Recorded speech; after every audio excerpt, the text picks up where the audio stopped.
Welcome back. We have the great privilege today to be joined by Scott Ritter, a former U.S. Marine Corps intelligence officer, a former UN weapons inspector, and also a very prolific author. So, thank you for coming back on the program. Well, thanks for having me. So, in the Ukraine war, we're seeing the intensity of the war increase, quite dramatically. I would say by all sides fighting in this war. And I was wondering, how do you interpret the events on the ground? Because it seems to be far from stable now. Well, it's actually extremely stable and in favor of Russia. Let's never forget that this is war and war is hell. Um, the enemy always gets a vote.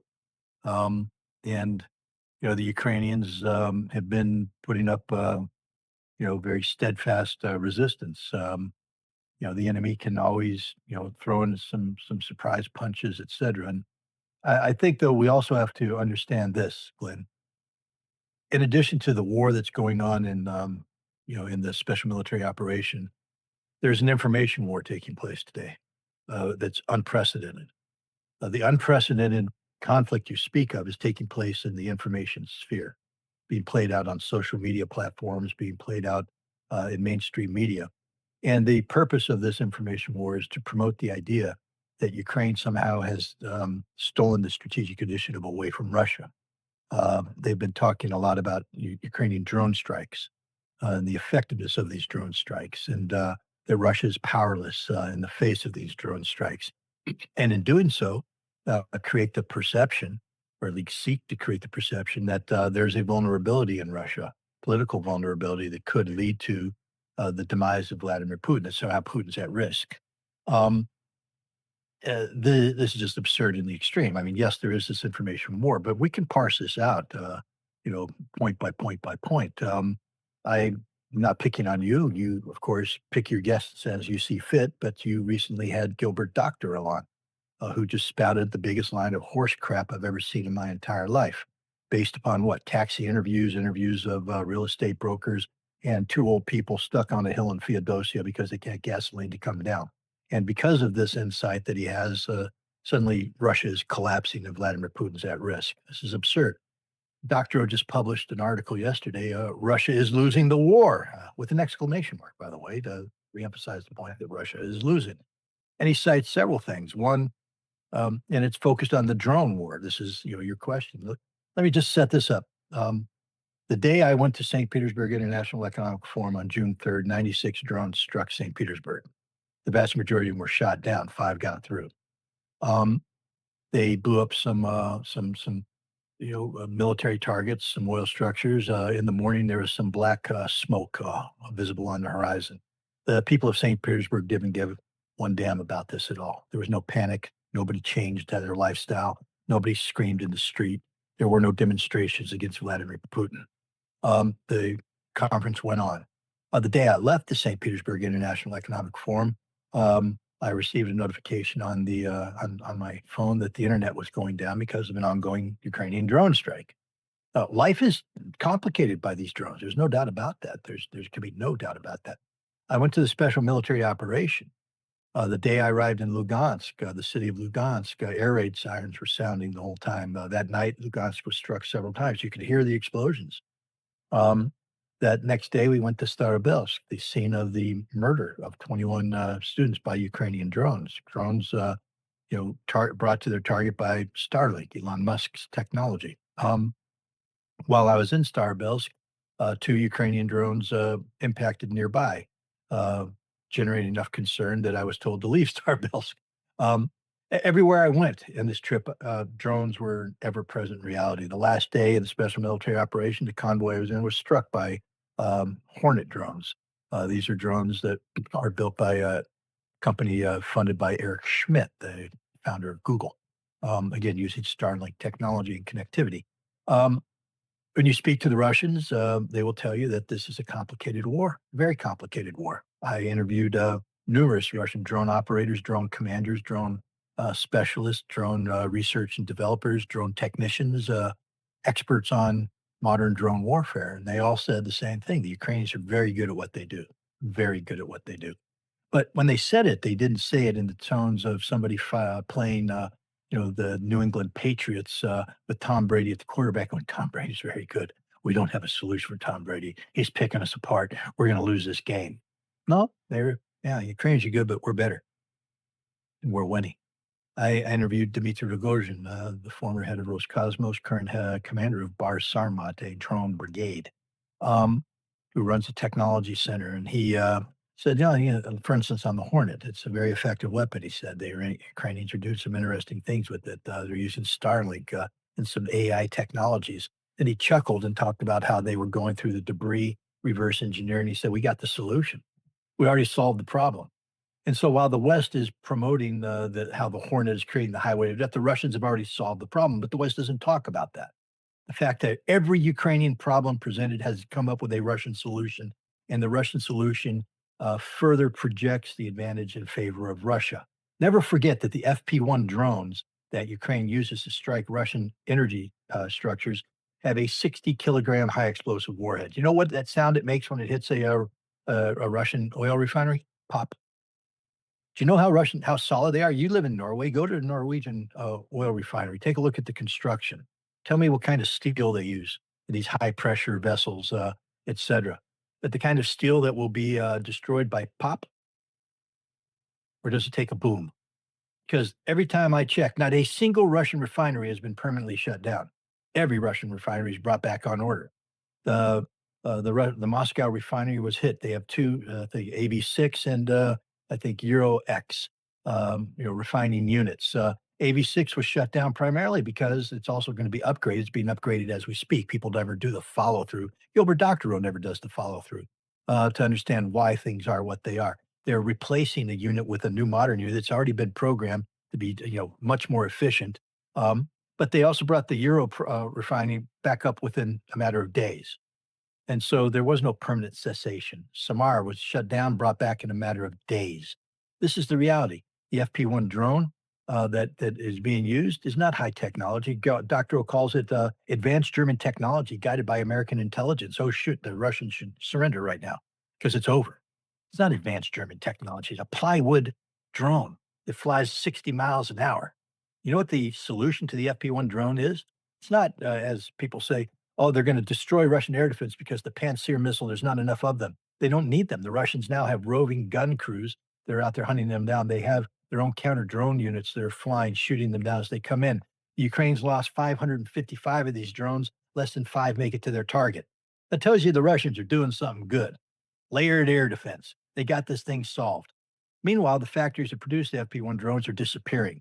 Lindsey Graham visited a factory. You saw the photograph of him beaming, holding one of those advanced Ukrainian anti-drone drones in his hands. It's over. Hell, the Ukrainians got the technology, right? No, they don't have the factory anymore. It's gone.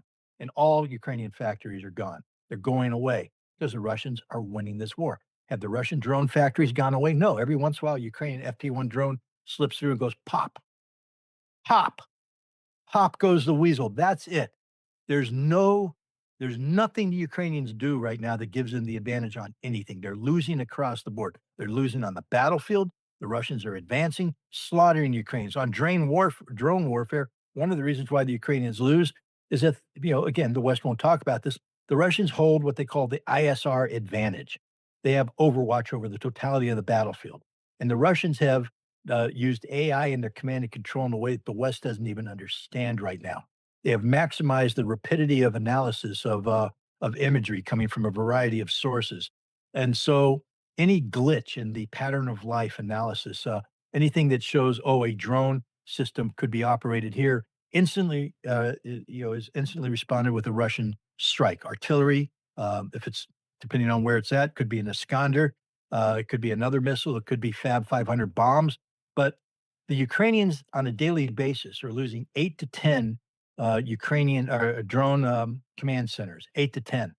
Each one of those has half a dozen to a dozen soldiers. These soldiers take 4 weeks to do the basic training for a drone operator, 6 months for them to become proficient.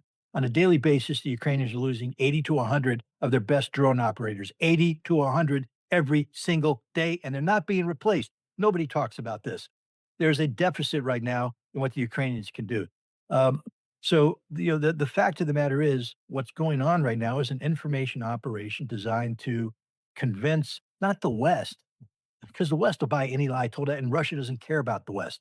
But there is an element inside Russia, 10 to 15% of the population, who are still somewhat sympathetic to Western liberal values. People like Ksenia Sobchak, she runs a major thing. She just interviewed me. She's somebody who some people would say hates Russia, but I don't say she hates Russia. I think she has a different vision of Russia, a Russia that is strategically aligned with the West, a Russia that is culturally aligned with the West. And she doesn't believe in the SMO. She doesn't support the SMO. And I think she secretly believes that Vladimir Putin's been in power too long and needs to be replaced.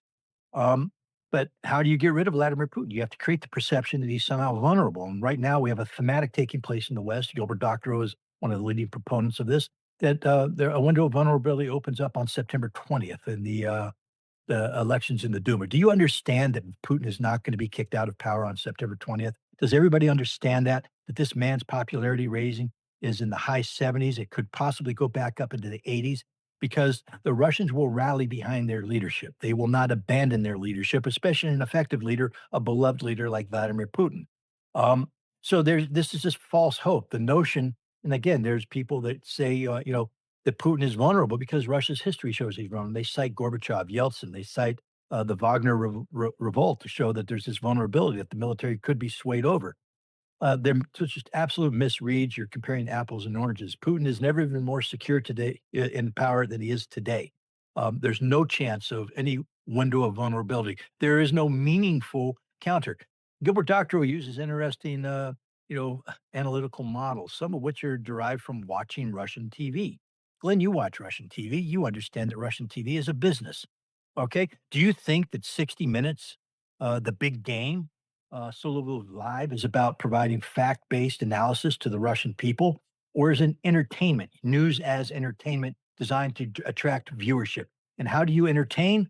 Not by going out there giving cold, hard facts. You entertain with controversy. You have to have controversy. And Russia TV generates controversy. And to sit there and say, I watch Russian TV, therefore I have my finger on the pulse of Russian society and Russian politics is the dumbest thing I've ever heard of in my life.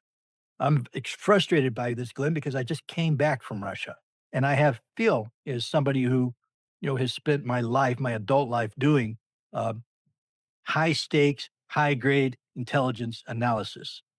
I mean, I've been trained by the best, the American intelligence community at its prime. I've received classified commendations from the director of the CIA for my analytical products. My analytical products have been briefed to presidents of the United States, to prime ministers around the world, to secretary generals, to commanders of military forces. And I have a track record that's about, over 95% correct. But the thing about being a good analyst is your ability not to be married to, something, say, "Oh, I got this right, therefore this is what I'm going to embrace," but is to absorb new data and rethink through your analytical methodologies and say, "Is there has things changed?" And I do that all the time. Um, the one thing I would never do is become prisoner of Russian television. What an absurdity. The sources I use are Russian generals, Russian colonels, Russian majors, Russian captains, Russian sergeants, Russian soldiers. I interview them consistently over time. I interview senators. I interview representatives of the Duma. I interview industry leaders. I interview people affiliated with academia. I interview people affiliated with the foreign ministry, with the defense ministry. Um, uh, you know, I don't interview taxi drivers. I get interviewed by taxi drivers as I drive to and fro in Moscow. Some confuse me with Tucker Carlson. God bless them. Um, but the idea that I would sit here and come on your show and tell you that I'm going to give you analysis because I talked to two movers who were moving the furniture out of my house. I talked to an 80-year-old person because they're in Feodosia, stuck on a hill because they have no gasoline, and I watch Russian TV, and this gives me the ability. This is the reason why I bring up Doctor is that he is endemic of the problem. The problem is the mainstream media, and social media are relying upon people who aren't providing sound analysis, people who are playing into a thematic that is popular, that gets clicks right now, that does something, but it's not giving you the truth. The truth of Russia is this. It's the political establishment has never been stronger. The certainty of victory on the battlefield has never been more certain. The strategic initiative has shifted completely in favor of Russia. Stop believing what you hear about the energy. There is no energy crisis. There's an energy hiccup, but everything's being managed. All those gas lines you see, they don't exist anymore, Glenn. They go away within 3 days because the Russians reallocate resources and suddenly gas is available. Because gas is available because what? They stop exporting gasoline. People say, oh, that's a sign of Russian weakness. Russia hasn't been exporting gasoline for many years now because of the sanctions, because of war. Only recently they started exporting gas, but now they have to stop because of drone strikes. Drone strikes are causing a problem. But you know, the guidance system that takes the drones to the Russian oil refineries, which the CIA called their magic weapon. They didn't name it back when they published. Remember that article they published in 2024 at the same time they launched a drone strike to assassinate Vladimir Putin?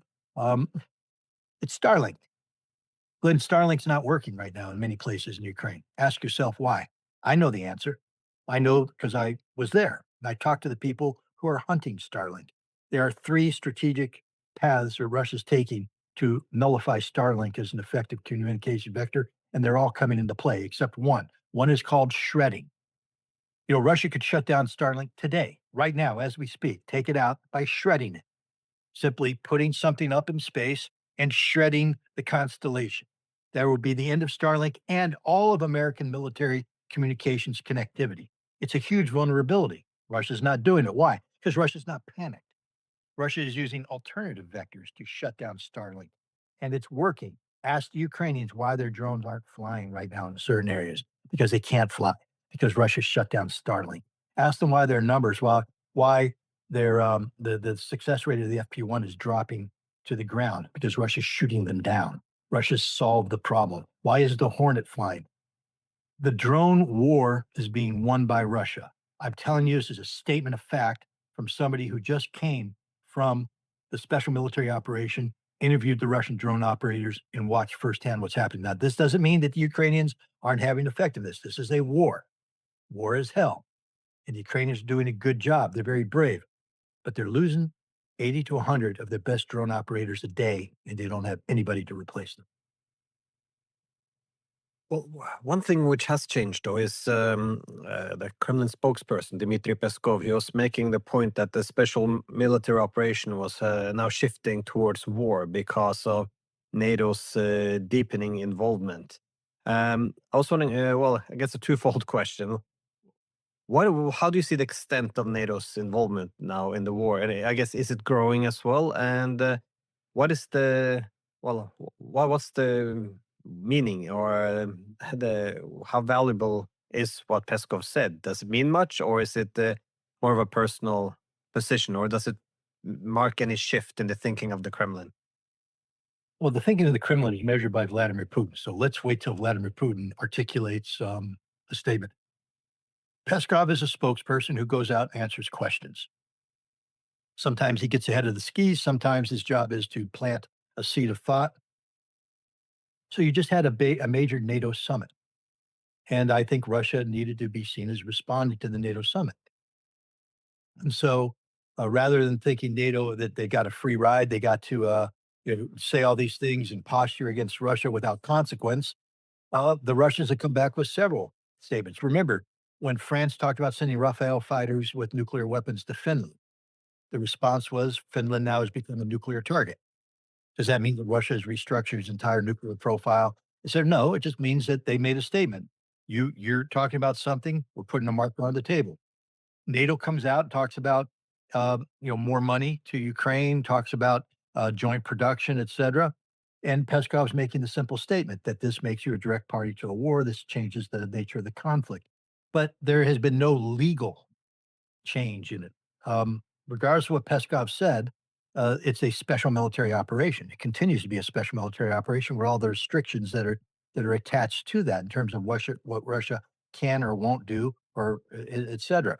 Um, Russia has expanded its target deck. They're using a different algorithm, which takes into account the dual use capabilities. This is why you see furniture factories that Russia has known for some time have been reconfigured as drone factories being destroyed because Russia's now saying, well, we have no choice but to hit these dual use. But, Russia before was playing a perception game. We don't want to be perceived as striking civilian targets. Um, but now they're blowing everything up that has a military connotation because NATO has changed its own profile, its own behavioral patterns. But let's take a look at what NATO actually did in there.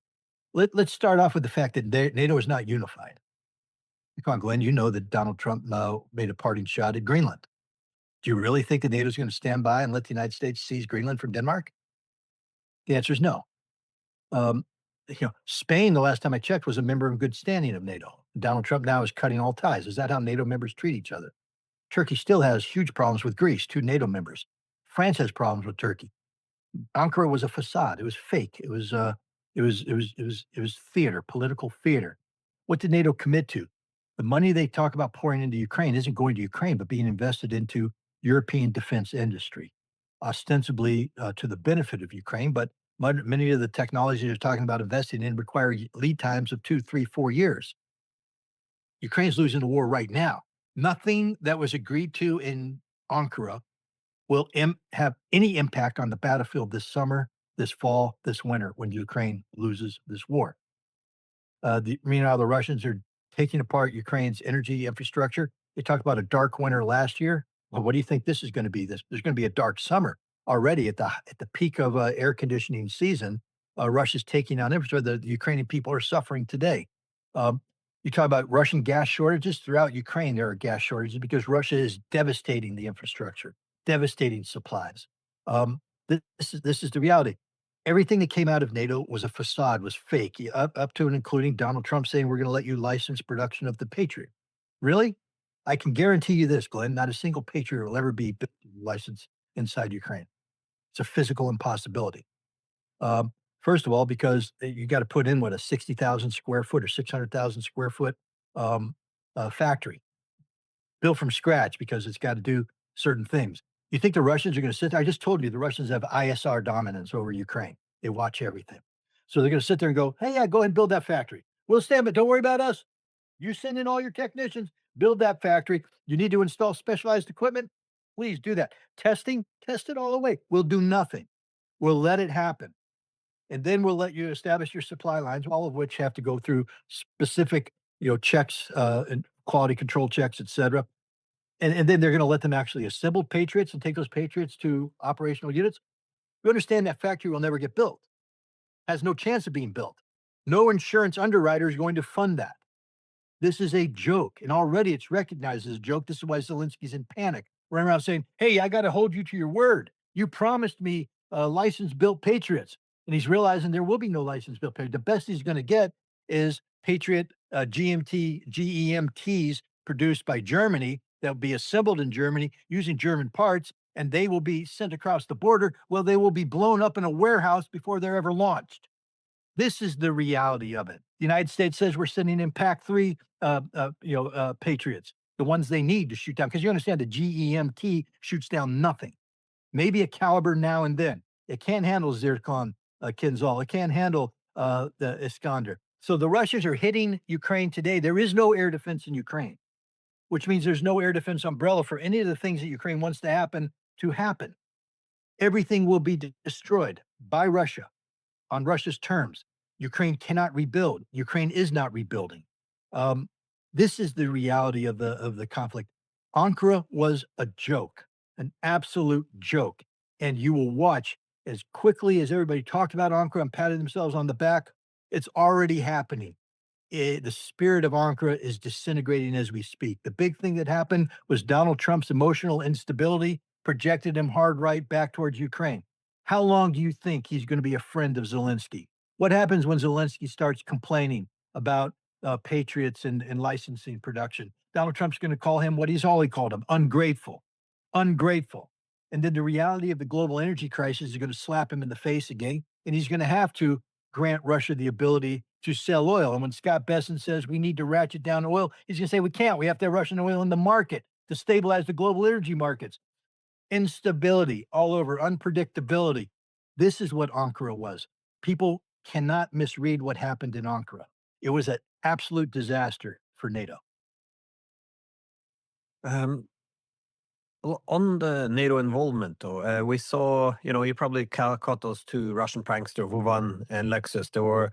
They were prank calling, I think they had a top advisor of the Estonian leadership, and they essentially got him to say that Estonia was assisting to some extent in where the drones were hitting. And again, this kind of, I think most people saw the Baltic states in some way being involved in the attacks on St. Petersburg. And again, after these Russian pranksters, they got this admission from the Estonians. We saw Maria Zakharova making the comment that this kind of proves that Estonia is now involved in terrorism against Russia.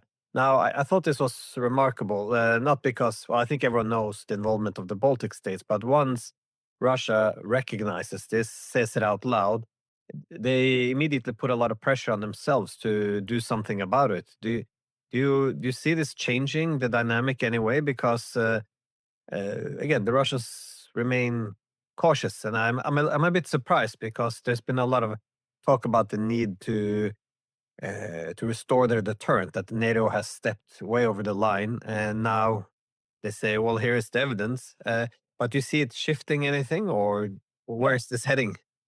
Well, first of all, understand this.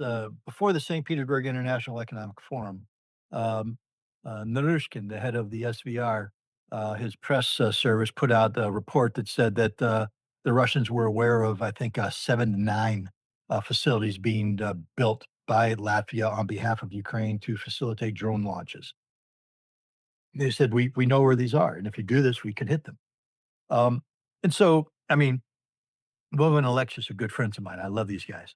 And they do. I always joke to them that I think they're working for the SVR because the things they do is better than any intelligence service. They're able to get deep insights into the true thinking of the West, which is shown to be duplicitous, liars, can't be trusted. But the idea that you need Vova and Alexis to tell you that Latvia is behaving poorly. The Russians knew this when the drone struck St. Petersburg. Russia tracked it the whole time. They knew they were going out to the Gulf of Finland, coming in. None of this took Russia by surprise. Now, I've been a proponent for some time now about striking Europe. You know this. I've said it on your program. Shoot the dog. Hell, I gave a speech at St. Petersburg International Economic Forum where I said, "Shoot the dog." Got a standing ovation, except from everybody except the Russian diplomats who went, "Nah, we're not going to do that." But I thought that Vladimir Putin was going to come to the St. Petersburg International Economic Forum and say, "I'm shooting the dog." Because why not? Narushkin said they got it. Then they've got these sites, and then we saw those sites being used to send drones to attack St. Petersburg. So I thought for sure Putin would do that. He shocked me. The entire speech that he gave at St. Petersburg made no reference to the Ukrainian conflict at all. And this opened up an insight. Remember, I told you the key about being a good analyst is be able to sit back and take in new data and say, because the only voice that matters in Russia is Vladimir Putin's voice. That's the only voice that matters. Now, I mean, he listens to other voices, but the decisions are made by him, not by Peskov, not by Lavrov, not by Gerasimov, by Putin. And so I'm listening to Putin saying, where's he going? I'm expecting fire and brimstone. I'm expecting him to say, as I speak, give me the button. Boom, there goes Latvia, Estonia. And I would have cheered because I thought it was the right thing to do. That's because I was ignorant, because I was listening to too much Russian TV. I was listening to too many Russian pundits. I was listening to too much Russian social media. I thought that was the pulse of Russia. The pulse of Russia comes from the pulse of the president. The president said, this war will not define us.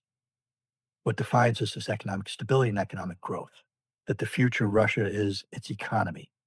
And he sat there and he made a pitch for investments. It was a good pitch because $84 billion worth of investments were garnered from the St. Petersburg International Economic Forum. But his focus was, we are moving forward. Now, then he turned around and questioned and answer and talked about the special military operation. But it was stunning because he basically turned to the military and gave a Stalin-esque type order to the admirals, to the generals, to the marshals. Boom, go forward, do your duty. Da da da da da.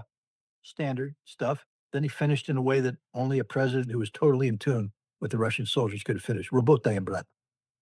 Keep working, brothers. That comes from the Dagestani police officer who was executed live by terrorists. They said, do you have anything to say? He said, Работаем, брат. Keep working, brothers. And that's become the rallying cry of Russians everywhere in the streets as they come together. Работаем, брат. The two soldiers say, Работаем, брат. That's it. Keep working, brothers. Russia's more united than I've ever seen before, and they're not going to let this war dictate um, the priorities of Russia. And why is this important? Yes, I'm not an international lawyer, but I know enough about international law to know that I can make a cosmos claim under Article 51, self-defense, citing the Carolina Clause for preemptive self-defense, so that Russia could take out the Baltic states right now as we speak, legally. Hell, they don't even have to make that case for Germany because Germany is an enemy state under the United Nations Charter, and Germany's rearming in a way that replicates patterns of behavior linked to prohibited behavior, and Russia could take them out anytime they want to, legally. Um, Russia is right to point out that all of these nations are parties to the conflict, and therefore Russia has a legal right to strike. But again, let me get back to what I said at the beginning. Nothing NATO is doing is moving the needle on the battlefield. Nothing they're doing. So now you're Russia, you're Vladimir Putin, whose number one job is to keep Russia on track towards stability and economic growth because that is the future of Russia. Forget all the people that sit there and say, oh, Russia wants global instability in the energy markets because they make money off of higher energy costs, right? The price of oil goes up and Russia makes money. You don't understand that Russia, I think the total percentage of GDP from oil sales is 20%. Um, Russia makes money off of economic growth across the spectrum of Russia, including energy, but other ways as well. And a lot of that growth is dependent upon investments. And people aren't going to invest when you have high energy prices. You can't because the high energy prices create inflationary pressures that are detrimental to investment climate. No one will invest in Russia with high energy prices. No one will invest in Russia. And that's the exact opposite track that Putin is trying to take Russia. So Putin's not looking for instability to exploit global. Putin's looking for long-term predictability in the global investment environment. That's what he's looking for. And when you're winning the war against NATO across the board, why would you decide to change the algorithm that's producing victory?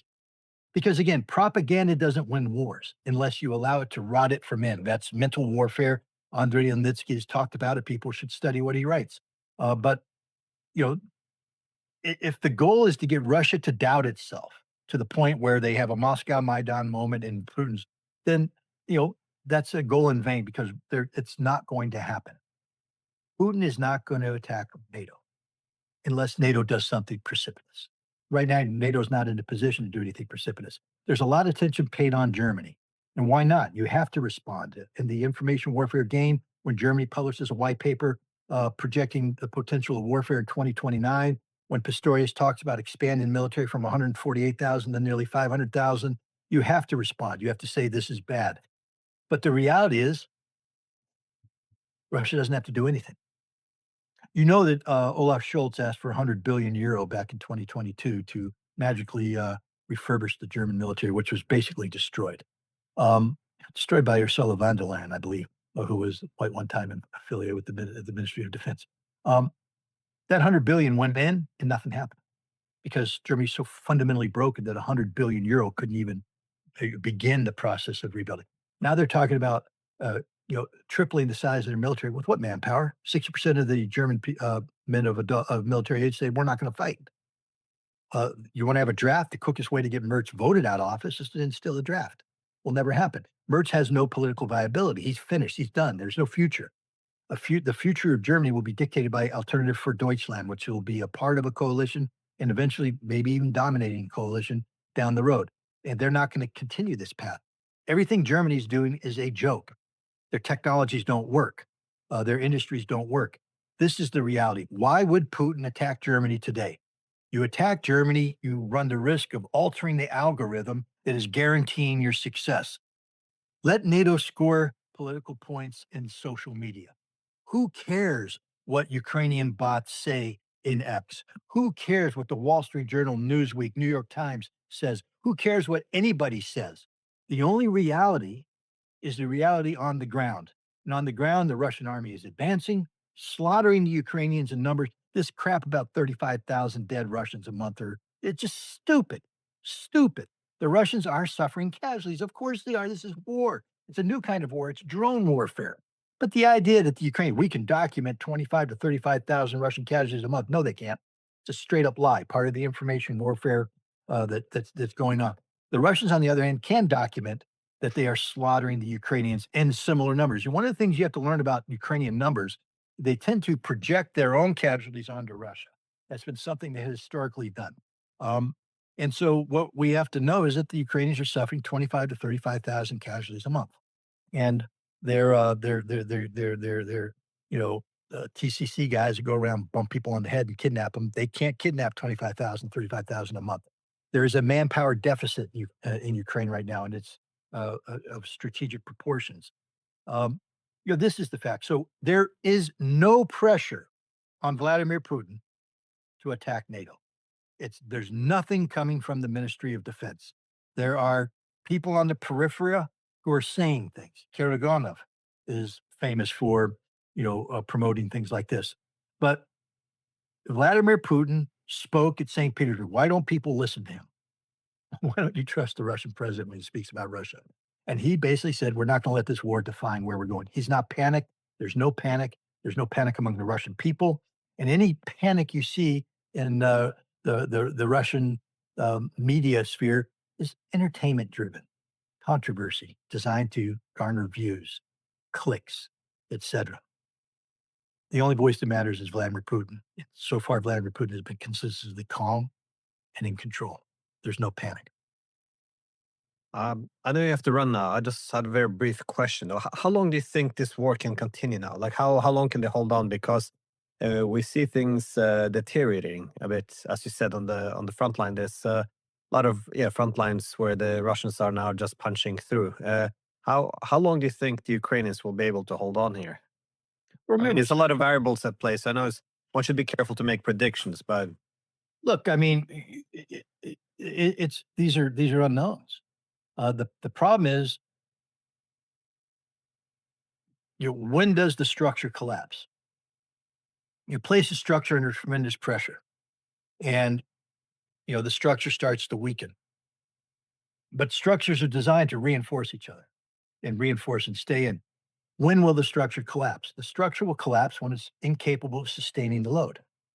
Um, Ukraine continues to receive considerable infusion of capital from the West, which means as Russia takes down load-bearing, mechanisms, they're reinforced or new mechanisms run in, changing the thing.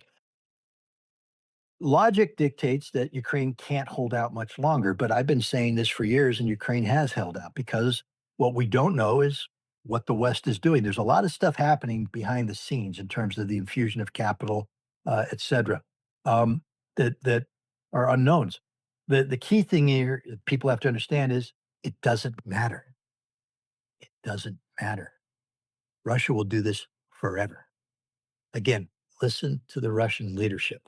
They cited the war with Sweden. I forget how long it took to defeat Sweden, 30 years? Um, it's not going to take Russia 30 years. But the idea that Russia is sitting there saying, we got to win by this calendar date, they've never done that. Russia has never put a calendar date up there. It's all based upon operational objectives. And Russia has done some things that people need to understand. Um, the Anchorage compromises are over. You heard Vladimir Putin. Sumy is a Russian city. You understand what that means, don't you? Sumy is Russian. Kharkov is a Russian city. You do know what that means, don't you? And Odessa is a Russian city. This war doesn't end in a way that's going to be good for Ukraine. Ukraine will be destroyed by this. Denazification is a reality. And denazification means the literal liquidation of everybody. Vladimir Putin has said, we are collecting names. Your names are on the list. We will hold you to account. Take him at his word. This is why there will not be a Zelensky government post-conflict. Zelensky will be dead or in jail or run away. Syrskyi is gone. Zaluzhny, history. Budanov. All of these players are dead men walking. They have no future. Anybody affiliated with the Nazi regime, the Banderist regime, is gone. There will be no rump state in West Ukraine. Lvov, sort of a bastion of Banderist ideology. Every single Banderist in Ukraine will be eradicated. That's how this war ends. You say, how long will it take? It doesn't matter. It will take as long as needed. Vladimir Putin is looking for long-term stability. That means that this war cannot end in a way that allows it to be rekindled 5, 10 years down the road. When this war is over, a red line is drawn. That means it will never happen again. And that's the foundation of stability Putin needs to be doing the growth going forward. People need to put that in their thick skulls. Uh, Vladimir Putin cares about everybody in Russia, but the idea that he's going to dramatically change the trajectory he's on because two people in Feodosia are stuck on a hill without gasoline is the dumbest thing I ever heard in my entire life. Well, on that note, and also as you have to go in a minute, thank you so much for your time. I do appreciate this. This is, yeah, I haven't been in Russia now for many months, so yeah, it's good with some. Go, go and see. Go and see. Really, you have to. You'll see it. It's the truth.